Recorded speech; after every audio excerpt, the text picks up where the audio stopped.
We are back on Adobo Nation.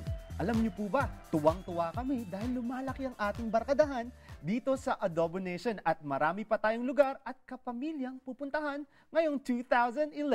Siyempre, dahil gusto natin na kung saan may Pinoy, nandun din ang Adobo Nation. Kaya abangan niyo mga ka-nation, ha? Ngayon naman, tuloy ang ating paggala sa Southern California, kung saan, sumakay pa ng Gypsy Ana para makapag-banding doon sa ating mga kapamilya. From Tinseltown to Filipinotown, ito na ang mga kwentong Pinoy sa LA Chika. Hello mga ka-nation! Ito na naman ang inyong paboritong kakwentuhan dito lang sa Southern California, si Ana para sa LA Chika. Alam naman natin na anywhere downtown, there's Chinatown, Koreatown, or Japantown. Alam nyo ba na dito sa Los Angeles, we have historic Filipinotown.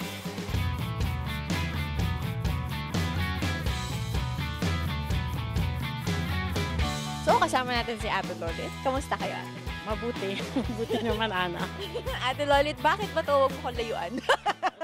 Bakit ba natin tinatawag na historic Filipino town tong area na to? Kasi dito yung unang dumating yung mga Filipinos. Parang ito yung mga newly arrived noong 1970s. Dito nagsettle sa lugar na to.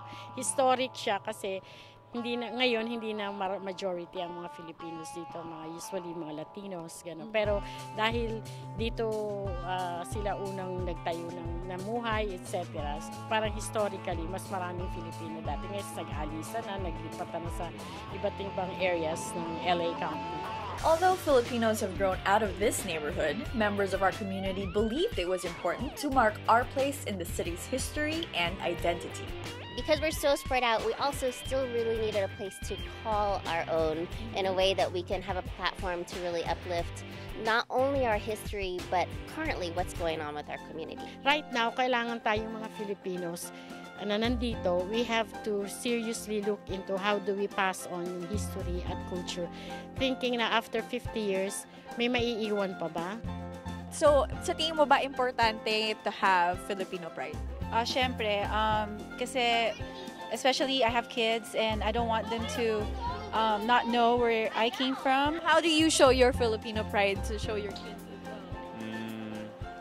Just to remember the roots of where he came from, so he can appreciate things a little bit more as far as what we do here, and I want to make sure he understands what we went through in the Philippines and the blessings that we get here in the U.S.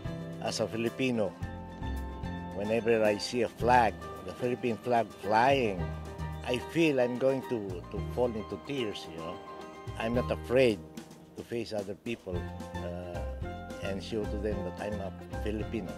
I show Filipino pride by doing Filipino-American public art, and in fact, I include something Filipino in every mural I do, because my first mural was tagging the Great Wall of Los Angeles. I inserted a Philippine flag in this wall that's a landmark in LA.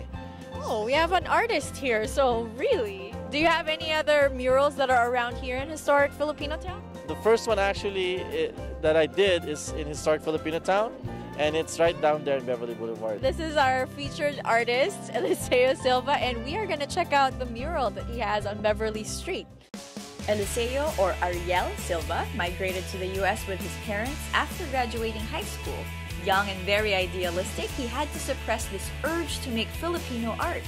He was still a student when this bottled-up frustration was given a 150-feet-long outlet, a mural that now stands in front of a community park called Gintong Kasaysayan, Gintong Pamanan. There isn't a lot of things that we have done that is visual.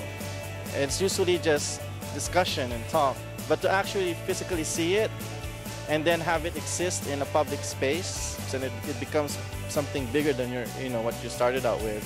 And that's the whole aspect of us defining ourselves for who we are, not letting others define ourselves.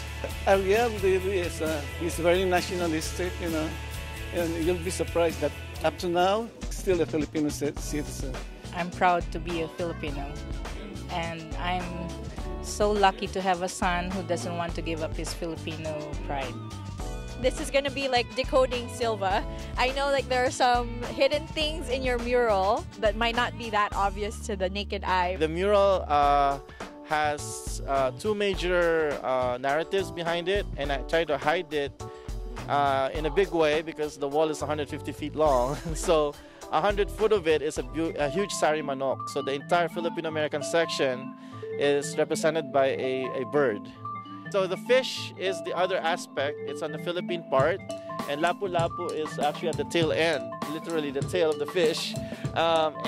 Basically, the symbolism is that the fish is the terrestrial domain, which is like a dragon motif. It's like a mediator between heaven and earth. The bird is the heavenly domain. And then the other aspect is the political one, and the pistol from this part, the Philippine-American War.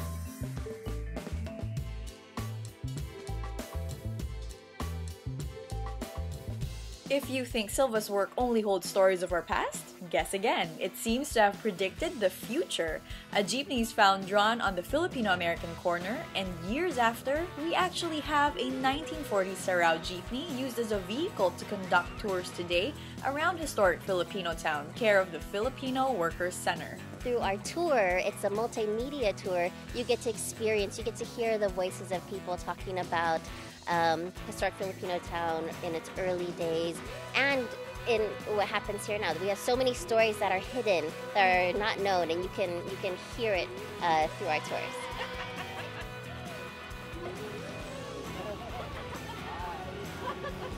So mga ka-chika, hanggang sa susunod nating road trip at chikahan, ito si Ana para sa LA Chika. Mga ka-nation sa Southern California, makichika na! Sumulat lang po kayo sa sabi mo at adobonation.tv at ilagay lang sa subject line, LA Chika. Makibalita na kay Ana La Chika. Marami pa tayong kwentong nakanda dito sa Adobo Nation. Diyan lamang po kayo, patikim muna tayo.